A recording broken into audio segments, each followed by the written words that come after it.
muitas pessoas que recebem auxílio-doença se perguntam sobre o processo de transição para uma aposentadoria por invalidez permanente.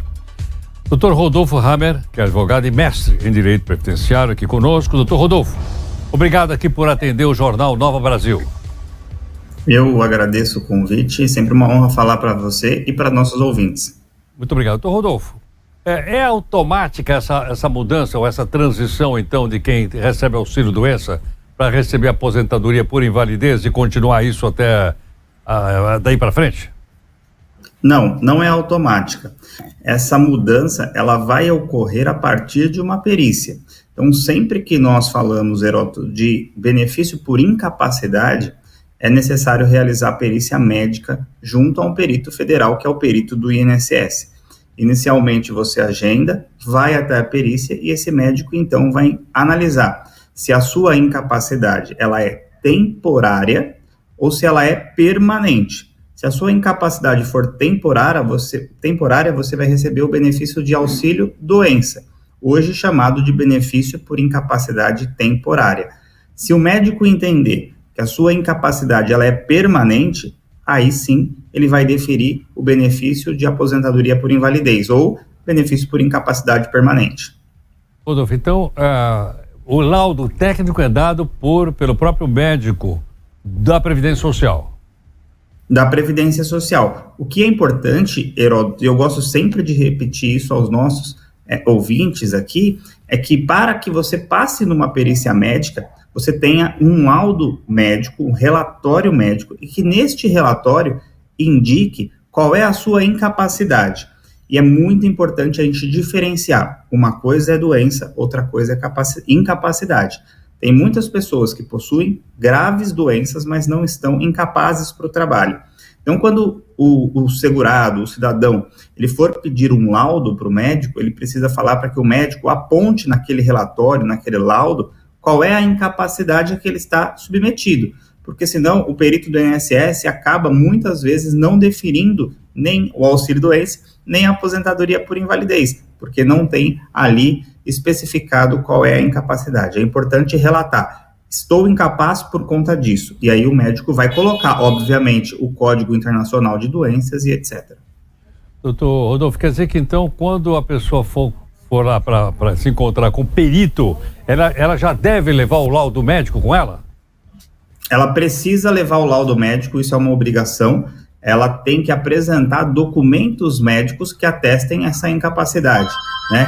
Então é muito importante que ela faça exatamente esse check-up, vamos dizer assim, que ela organize essa documentação, identifique, peça para o médico identificar qual é o CID, que é aquele código da doença, qual é a incapacidade, se aquela pessoa tem ou não medicação, se ela toma ou não medicação, tá? Se essa medicação que ela toma tem alguma reação. Muitas pessoas, Heródoto, às vezes elas ficam incapazes, não por conta da doença por si só, mas por conta da medicação que ela usa e aquela medicação impede aquela pessoa de trabalhar. É o caso, por exemplo, de pessoas que têm câncer, e o câncer por si só, apesar de uma doença muito grave, às vezes não incapacita aquele trabalhador. Porém, a medicação, a quimioterapia, a radioterapia se incapacita. Então, é preciso deixar isso sempre claro no laudo médico, atestando que aquela pessoa, por exemplo, faz quimioterapia, que toma uma medicação que faz com que ele fique incapaz, com que ele tenha reações que vai fazer com que aquele segurado não consiga trabalhar.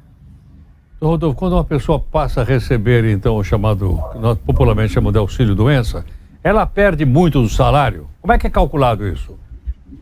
O auxílio-doença, ele é calculado com uma alíquota de 91% do salário de contribuição. Então, é feita uma média e 91% dessa... Desculpa? Do salário de contribuição, é isso? Do salário de contribuição, isso. Ela vai ter, vamos imaginar que ela contribua sobre um salário de R$2.000. É esse salário que vai entrar na média. E aí, esse salário, ele vai ser atualizado, e aí você pega os seus salários que você sempre contribuiu, vai atualizar e vai extrair uma média dali. E essa média que você extrai, você vai ficar com 91%. Esse vai ser a sua renda mensal inicial, que é o seu benefício. Isso no auxílio doença. Já na aposentadoria por invalidez, o cálculo ele é um pouco diferente. Até antes da reforma da Previdência em 2019, você recebia 100% da sua média salarial. Então, você não tinha descontos que reduziam o seu benefício. Com a reforma da Previdência, a alíquota passou a ser de 60%, mais 2% a cada ano que, se for homem, passar de 20 anos de contribuição e, se for mulher, passar de 15 anos de contribuição. Eu vou tentar explicar para ficar um pouco mais fácil. Imaginemos que um homem que vai se aposentar por invalidez, ele tenha 21 anos de trabalho. Ele pagou 21 anos para a Previdência.